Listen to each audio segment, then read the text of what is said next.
पिछली वीडियो में हमने मेंडलीव की आवर्त सारणी के बारे में पढ़ा था और उनकी उपलब्धियों के बारे में भी पढ़ा था।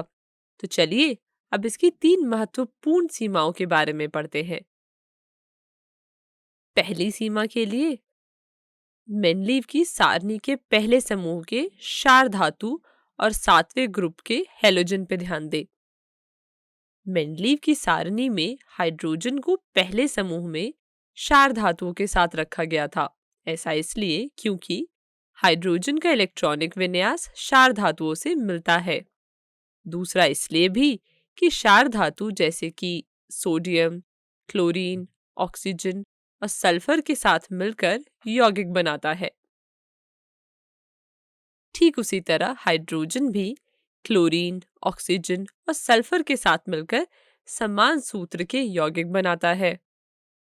और दूसरी ओर हैलोजन जैसे कि फ्लोरीन, क्लोरीन और ब्रोमीन द्विपरमाणुक अणु के साथ पाए जाते हैं। वैसे ही हाइड्रोजन भी द्विपरमाणुक अणु के रूप में पाया जाता है। इन दोनों बातों को ध्यान में रखते मेंडलीव की आवर्त सारणी हाइड्रोजन को निश्चित स्थान नहीं दे पाए थे। तो यह थी मेंडलीव के आवर्त की पहली कमी कि वह अपनी सारणी में हाइड्रोजन को निश्चित स्थान ही नहीं दे पाए। अब बात करते हैं उसकी दूसरी सीमा की। मेंडलीव की सारणी समस्थानिकों के स्थानों को समझाने में असमर्थ थी। चलिए इसे समझते हैं। सबसे पहले याद करें कि समस्थानिक होते क्या है, जिन्हें अंग्रेजी में हम आइसोटोप्स भी कहते हैं। समय समाप्त। हम कक्षा 9वीं में समस्थानिकों के बारे में पढ़ चुके हैं कि किसी तत्व के समस्थानिकों के रासायनिक गुणधर्म समान होते हैं, लेकिन उनके परमाणु द्रव्यमान अलग-अलग होते हैं। उदाहरण के तौर पर क्लोरीन के समस्थानिकों को लेते हैं, Cl35 और Cl37। अब इनके रासायनिक गुणधर्म समान होने के कारण इन्हें एक ही स्थान पर रखें, या परमाणु द्रव्यमान भिन्न भिन्न होने के कारण इन्हें अलग अलग स्थान पर रखें।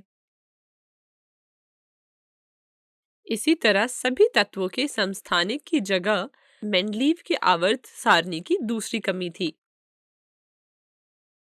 चलिए अब तीसरी कमी की बात करते हैं। हमने पढ़ा था कि मेंडलीव ने आवर्त सारणी को मूल रूप से 2 कारकों पर व्यवस्थित किया था, जिनमें से एक था कि तत्वों को उनके परमाणु द्रव्यमान के आरोही क्रम में सारणी में रखा गया है। लेकिन कुछ जगह ऐसा देखा गया कि एक तत्व से दूसरे तत्व की ओर बढ़ने पर परमाणु द्रव्यमान नियमित रूप से नहीं बढ़ रहे थे। उदाहरण के लिए सारणी में से कोबाल्ट और निकल लेते हैं।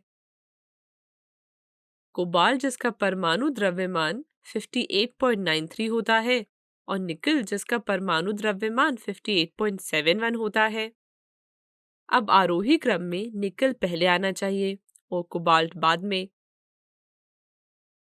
लेकिन समान गुणधर्मों वाले तत्वों को एक साथ रखा जा सके, इसलिए सारणी में इनके क्रम को पलटना पड़ा।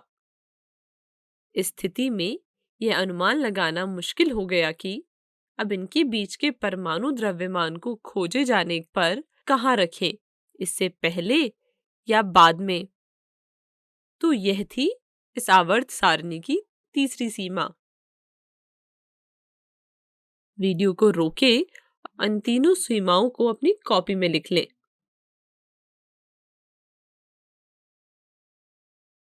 तो यहीं पर ये टॉपिक समाप्त होता है और हमेशा की तरह आपको पता है आपको क्या करना है। आपको इस स्क्रीन पे दिए गए सारे प्रश्न हल करने हैं, जिससे आपका ये कॉन्सेप्ट अच्छे से आपको समझ में आ जाए। धन्यवाद।